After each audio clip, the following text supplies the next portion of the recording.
This video is brought to you by me. For as low as $1 a month, you can support the channel directly. Check out the link to my Patreon in the description below for details. In 1999, a little game called Driver skidded onto PC and PS1 with the tagline, "You are the Wheelman." The premise was simple. You are an undercover cop who tried to solve a case by acting as a driver for criminals and crime families. But even then, the game was less about the story and more about the joy of driving and the little details GT Interactive shoved into the feel to make the cars you drove feel like heavy machines you couldn't always just whip around. This semi-realistic approach to driving became iconic, a trademark of the game and series going forward. But after that first taste of magic, the games rarely met that same standard, likely because too much additional stuff was shoved in to compete with different games viewed as more ambitious and financially successful. And as the series moved forward, we got further and further away from the sole reason that first game was so great, the driving.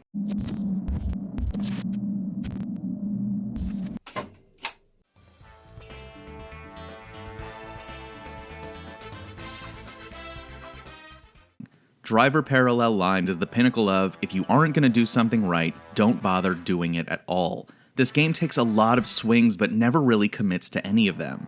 There is a robust vehicle customization system that lets you tweak and upgrade cars, but each vehicle only has 3 different stats: acceleration, top speed, and handling. There's a heat system where cops will recognize your car you're driving instead of you, but it can be easily abused by just jumping into any vehicle out of the sight of a police officer. There is a rich tapestry of side jobs you can do to earn money to dump into that car customization system. I only ever did 3 of them in the first hour and then never again. And of course, all of these distractions take away from the good part of the game, the driving. Once again, we are the Wheelman, but this time around, John Tanner is nowhere to be found. Taking place in late 70s New York City, we play as TK. No relation to the Dead Rising 2 villain, but that's likely because TK in this game stands for The Kid. Look at this Sacha Baron Cohen-ass guy. I'm kind of kidding, but once I saw the resemblance, I just imagined he was the main character, and I liked it more after that. TK moved to the city to make it big as a wheelman for anyone with cash to spend. Shortly after doing some work for some low-level hacks, he gets invited to drive for Slink, a prominent owner of many a strip club who wants a bigger piece of the city's pie. Our first test was simple. Pick up a car and drive it back, a far cry from the garage that held many gamers hostage for hours at the beginning of the first Driver game. Once we get past the tutorial, TK says he's been running for Slink and he gets paid well as a result. Something we just have to take his word for because we, the player, never actually see any of this cash. Most of the game is running missions, fetch quests to be more specific, drive car to destination, pick up a package, you know the drill. But that kind of harkens back to the original Driver days of yore, which was focused on the journey over the destination. The days when getting to the package or drop-off point were just excuses to get you behind the wheel.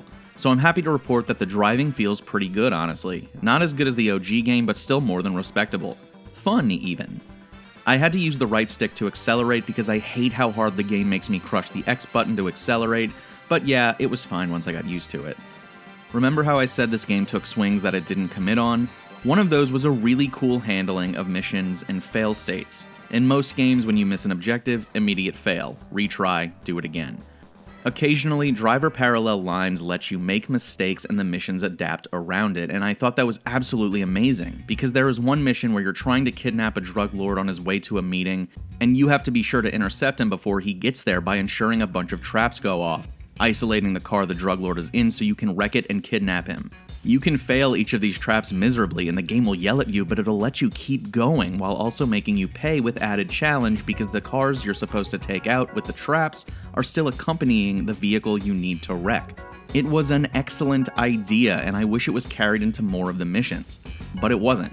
So you never really had an idea when you failed if you'd be forced to restart or if you'd be allowed to continue. And when you do have to restart, some obnoxious checkpoints or lack thereof will mostly make you start entire missions over again. On the upside, there are some truly good set-piece missions that feel like they were ripped out of a 70s action flick. You can make your escape with a load of drugs by jumping a motorcycle from rooftop to make your escape, and blast through alleyways to lose your tails. These are the moments where this game shines, and it's a joy. New York City was an excellent place to set a driving game too. Swerving around cabs, avoiding slamming into traffic, and taking in the sights of the city was a really atmospheric and nice experience. And if the game was just driving around and doing these cool missions, it'd be a great time. But it isn't. Much like Driver 3, there's a heavy emphasis on otherworldly bad on-foot and shooting mechanics. I've played some clunkers that disguise themselves as games, and Driver Parallel Lines delivers a contender for some of the worst gunplay I've ever seen in a game, and that is not an exaggeration. On foot, TK can't do anything. He can shoot, and he can get into cars.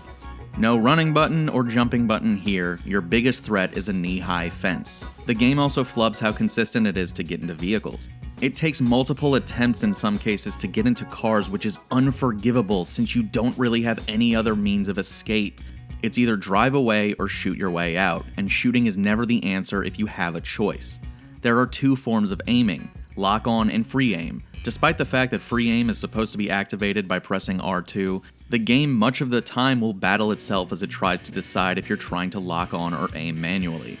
Lock-on tries to figure out if you're locking onto cars, pedestrians, helicopters, barrels, etc. Basically anything that isn't your own foot, and that makes it nearly impossible to actually lock onto the thing you want to look at.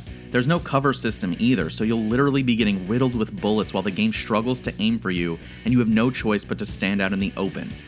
The issue is doubled when you're trying to aim from a vehicle. As you're ripping past traffic, the game tries to lock onto everything around you, and since the stick is used for throttle, you can't really choose your target manually. You also can't aim behind you, so if you're being chased by the police, you'll probably die.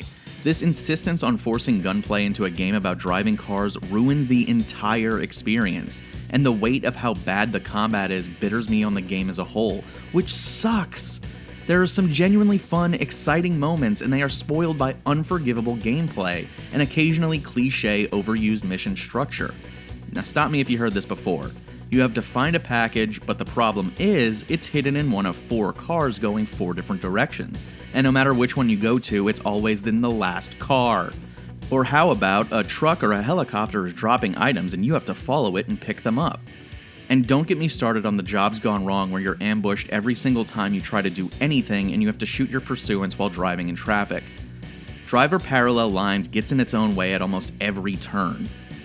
The story sets up a major plot twist that pushes the story 28 years into the future, and guess what? The cutscene that is supposed to explain what our character is doing for that time is like 10 seconds long. 227 days. I didn't waste a single one. When they led me out, I was ready.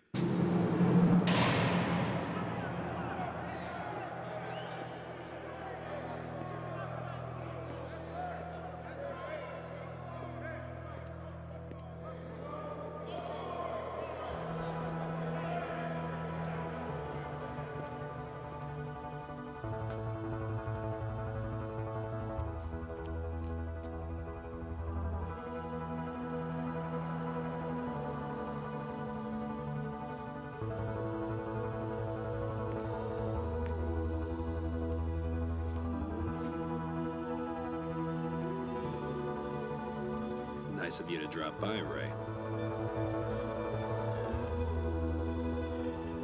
And now that we're out for revenge, let's super secretly sneak a limo with a body in the trunk into a mansion with guards, but instead of quietly getting away in a way that would make sense, let's make you kill 25 identical henchmen who can all aim better than you. Just let me drive the damn car, the whole time. Why did we need all of this inconsistent excess and all of these underutilized ideas?